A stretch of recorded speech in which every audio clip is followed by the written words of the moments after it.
Throughout history, humanity has sought to possess objects that promised wisdom, power, or immortality.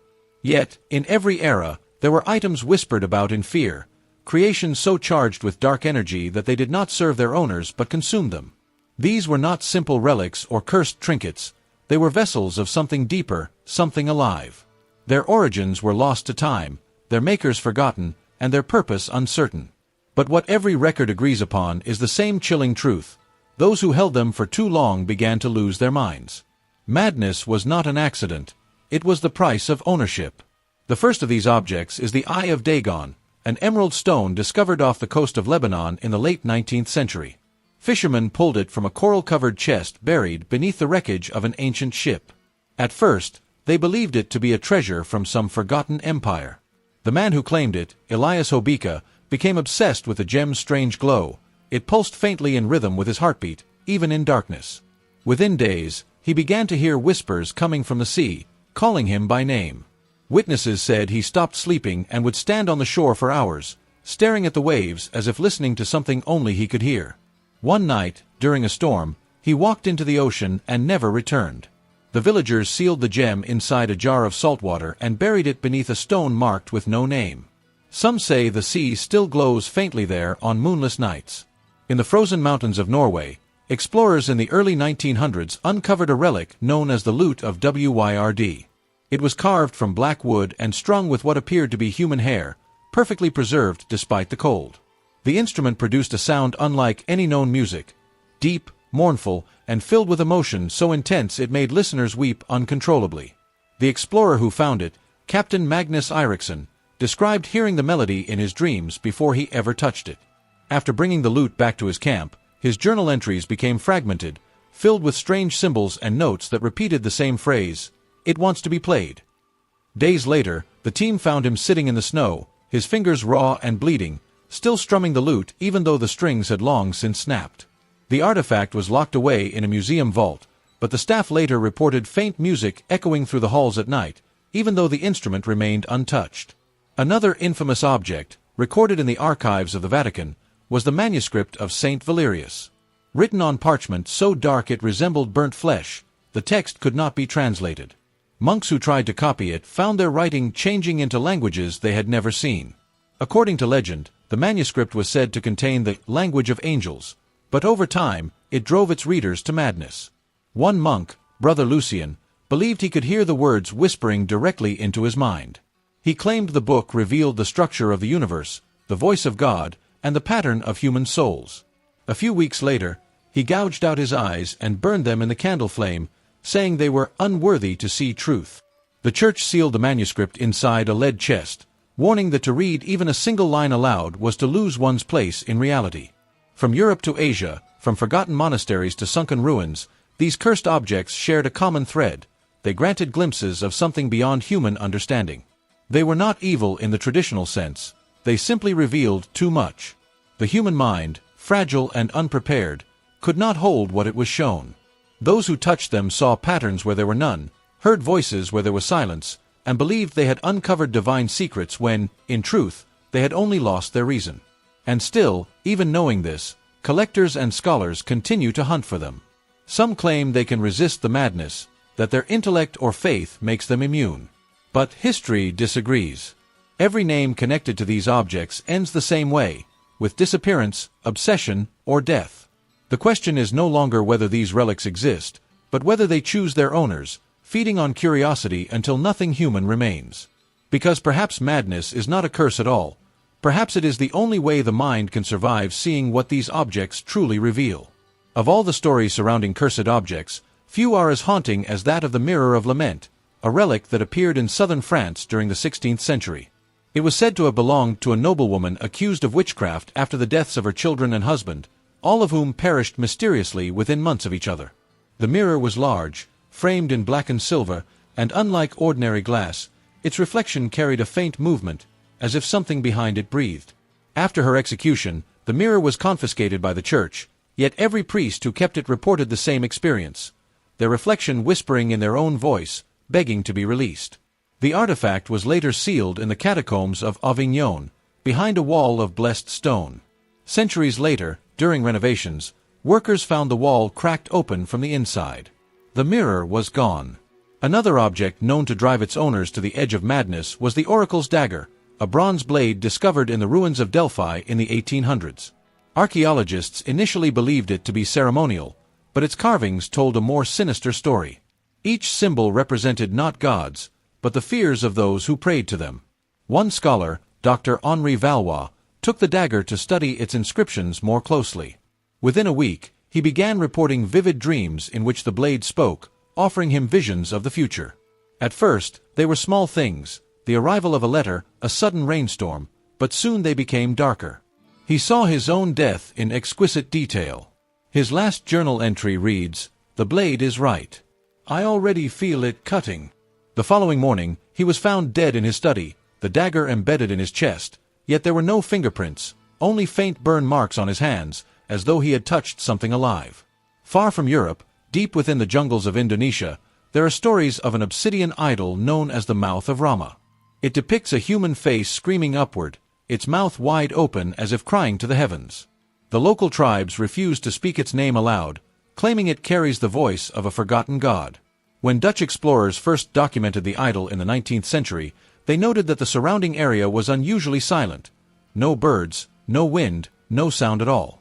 The lead archaeologist, Willem van Straten, transported it to his base camp against the warnings of the locals.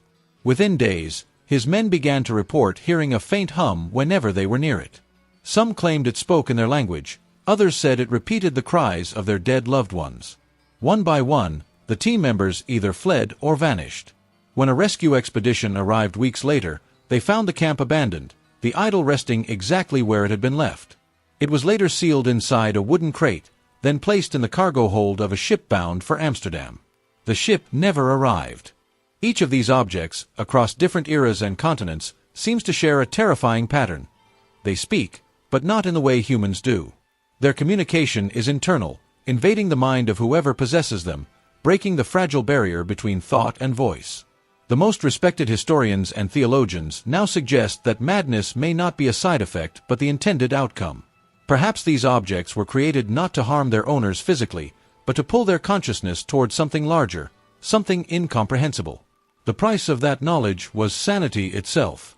Modern accounts of cursed objects continue to appear, though most are quickly dismissed as superstition. Yet collectors, museums, and private foundations still quietly keep records of problematic artifacts.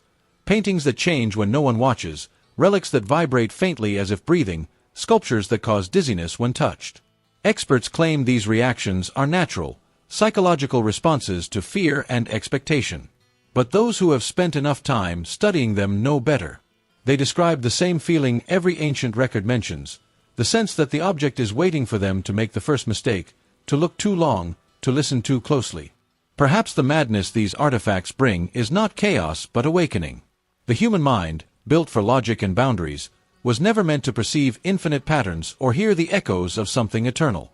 And yet, through arrogance or desperation, people keep trying. They dig, uncover, touch, and stare, believing they are studying history, when in truth, history is studying them.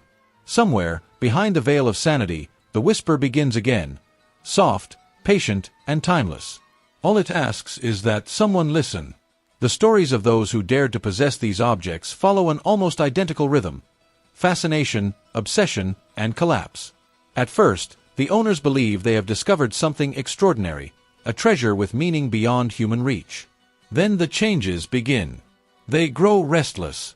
Sleep becomes a burden, food becomes tasteless, and the passing of time begins to lose all sense. Their thoughts turn inward, drawn toward the object as if pulled by an invisible force that feeds on curiosity. The object does not speak at first, it only waits. But the longer they remain near it, the more they begin to hear what others cannot: soft murmurs, distant melodies, and the echo of their own names whispered through the air. Historians once called this phenomenon artifact resonance, but those who experienced it had another name for it: possession of the mind. One of the most disturbing examples of this came from an Italian art collector named Giacomo Moretti in the year 1924. He acquired an ornate pendant said to have belonged to a 15th century mystic known for communicating with angels. The pendant's gemstone glowed faintly under candlelight, and Moretti became convinced it was a divine relic. Yet over time, His friends noticed unsettling changes in his behavior. He spoke less, isolated himself, and began filling notebooks with complex symbols and phrases written in a language no one could identify. He stopped answering visitors, and neighbors claimed they could hear him speaking to someone when he was alone. For months, the only light from his apartment came at night, when he was seen pacing on his balcony, whispering to the sky. When the authorities finally entered his home, they found the pendant resting on his desk, surrounded by hundreds of pages pinned to the walls. Every sentence was written backward, forming mirrored lines that repeated the same message: "It listens when I breathe." The pendant was confiscated by the police, but its location was never disclosed, and the case was closed without explanation. Across the ocean, another story emerged decades later in South America. In the 1970s, a team of archaeologists excavating an ancient burial site in Peru uncovered a clay mask unlike anything previously documented. It was engraved with complex patterns that seemed to shift depending on the light, as though the mask itself were alive. The team's lead researcher, Dr. Javier Morales, noted that the mask's expression appeared to change each night, sometimes calm, other times contorted in anger or sorrow. His colleagues dismissed it as exhaustion and the tricks of candlelight, until Morales began to wear the mask during his studies. He claimed it helped him see beyond the veil of the physical world. Weeks later, he stopped emerging from his tent. His assistant reported hearing two voices coming from inside, one belonging to Morales and another deeper, unfamiliar, and cold. When they finally entered, Morales was gone, leaving only the mask on the ground beside a note written with trembling handwriting that read, "It sees through me now." The artifact was placed in a sealed National Archive. However, guards later requested reassignment after reporting vivid nightmares and the sound of breathing when alone near the storage room.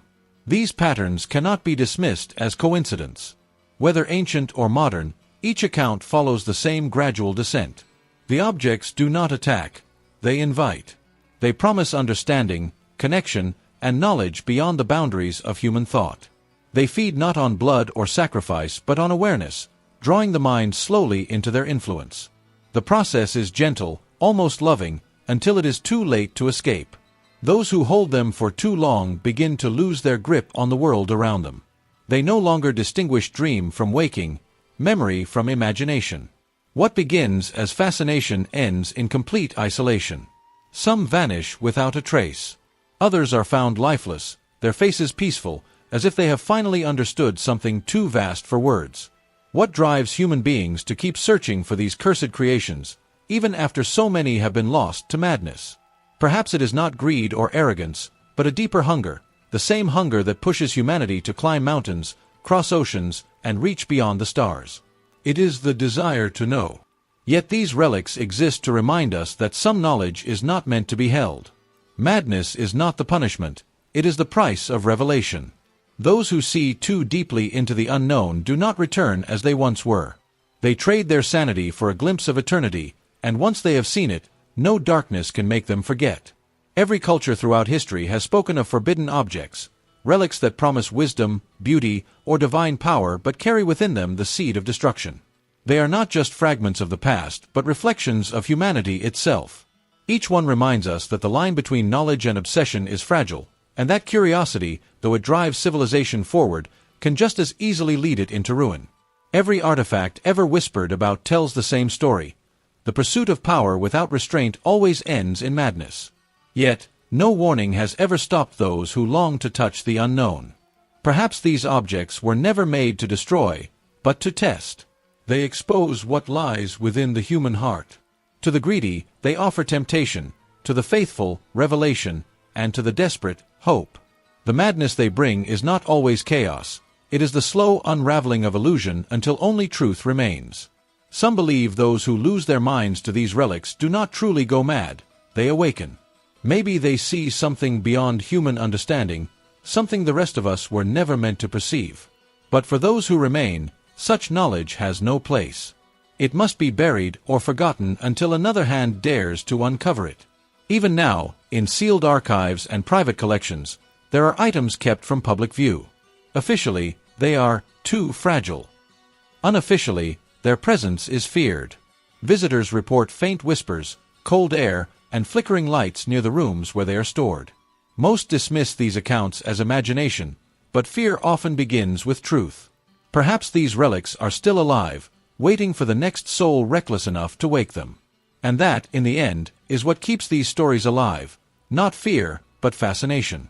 The same curiosity that built civilizations also drives us toward danger. These tales are not merely about magic or curses. They reveal the human struggle to understand what should remain mysterious. To everyone who has subscribed and shared this journey, thank you. You are the reason these stories live again. Together, we will continue to explore the space between wonder and fear, between the known and the forgotten. This is only the beginning.